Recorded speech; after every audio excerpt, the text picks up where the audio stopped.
Hi and welcome to this video where we are going to listen to one of the greatest speech of Rohn, and the topic is the mindset of high achievers. So without wasting your time, let's start the video.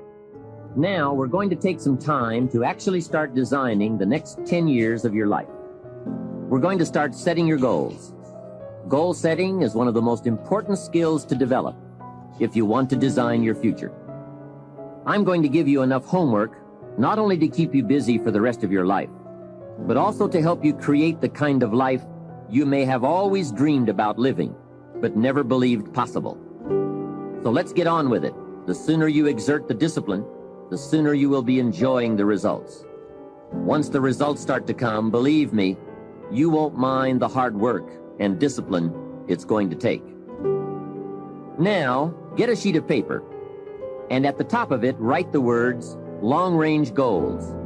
I'm going to ask you some questions, and I want you to jot down the answers. If you don't have paper and pen handy, follow along with me now anyway, just listening. Then later, listen again when you can write down your ideas. After I've asked the questions, which is the first part of this exercise, you can stop the tape and work on your answers.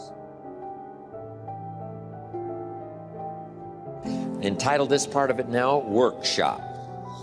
And under the workshop, I'm going to ask a series of questions, and it's going to serve as a model so that you can teach this to your children, you can teach it in classes, you can teach it anywhere. Under the workshop, now here's the first question. What 5 things have you already accomplished that you're proud of? Let's take some credit before we go to work on the future. We've accomplished some things in the past. Let's give ourselves credit for that.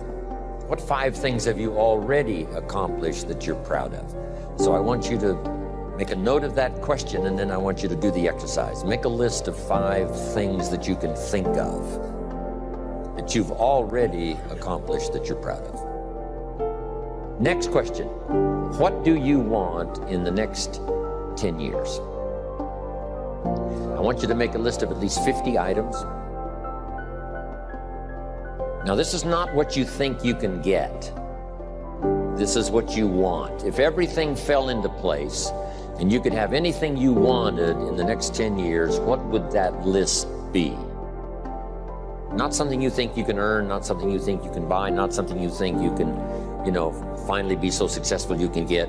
This is what would really do it for you the next 10 years. I want you to make this list. And here's the deal now. I want you to put each item one under the other. Not side by side, but one under the other. Just let your dreams, run free here. Not what you think you can get, but what you want. If everything fell into place and you could have whatever you wanted the next 10 years, what would that be? Little things, major things, insignificant things, doesn't matter. Just make the list.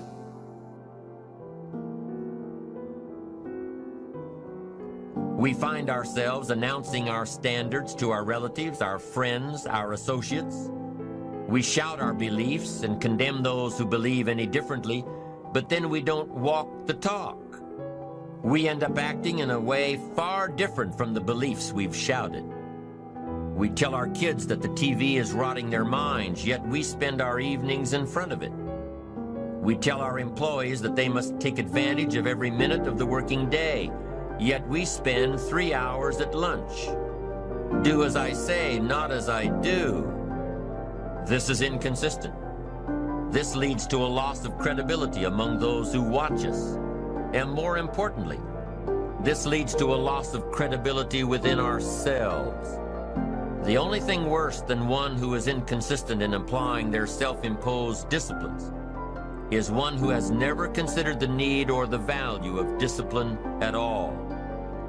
These people seem to wander aimlessly, changing procedures, changing standards, changing loyalties, and shifting frequently from one commitment to another, leaving behind a trail of broken friendships, unfinished projects, and unfulfilled promises, all because of a discipline that was either non-existent or imposed so infrequently that it was ineffective. Here's the third step to becoming consistently self-disciplined. Number one is realizing that discipline isn't the easiest option. Number two, discipline is a full-time activity, day by day, every day. And the third step to becoming self-disciplined is really a philosophy that holds one of life's unique promises. Number three simply says, for every disciplined effort, there is a multiple reward. That's one of life's great arrangements. It's like the law of sowing and reaping. In fact, it's an extension of the biblical law that says if you sow well, you reap well.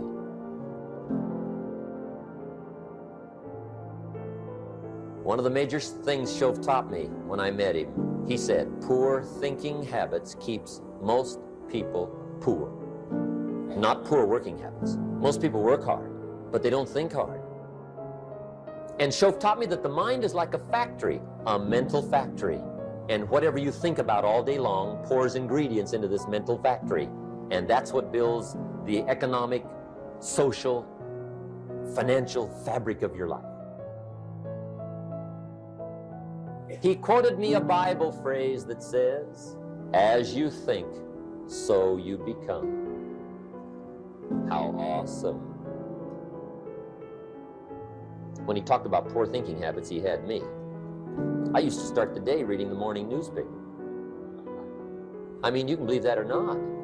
I'd get a cup of coffee and read the paper. I'd load up on wars and riots and murders and stabbings and killings and bank robberies and muggings and car wrecks and tragedies. I'd even read the back pages. I seem to like that stuff for some weird reason. I'd load up on all that, and then I'd start the day. You can imagine the kind of days I used to have. The guy says, I want to be a great leader. Wonderful. The first thing we do is follow him to his house. When we get there, we walk in and check his library, number one. Somebody says, well, why check his library? The reason is because what a man reads pours massive ingredients into his mental factory, and the fabric of his life is built from those ingredients. You would not believe what some people have got in their house to read. You would not believe. One of the best dressed up words I know for a lot of it is trash. Can you imagine dumping a barrel of trash into this mental factory every day and coming out with a rich, dynamic, positive life? It can't be done. Now here's a unique part of the law of sowing and reaping.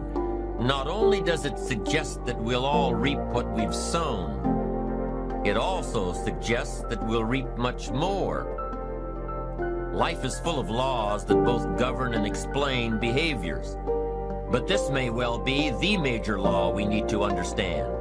For every disciplined effort, a multiple reward.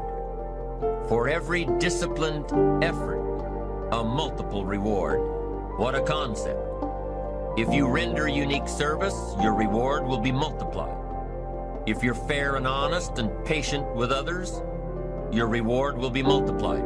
If you give more than you expect to receive, your reward is more than you expect. But remember, the key word here, as you might well imagine, is discipline. Everything of value requires care and attention. Everything of value requires discipline. Children require discipline. They must have a structure built for them. They must have boundaries to work within so they feel secure and comfortable to explore and grow. They must learn to recognize what's right and what's wrong, what's acceptable behavior, what's not acceptable. Children require unwavering discipline, consistent discipline, or they'll be confused as to how they're supposed to behave. Likewise, our thoughts require discipline. We must set up our inner boundaries, our codes of conduct, or our thoughts will be confused. And with confused thoughts, we'll end up being confused, hopelessly lost in the maze of life. And confused thoughts produce confused results. Look around you at this very moment in time. What might you be doing that needs attention? Thank you so much for watching this video. Subscribe this channel for more motivational speeches.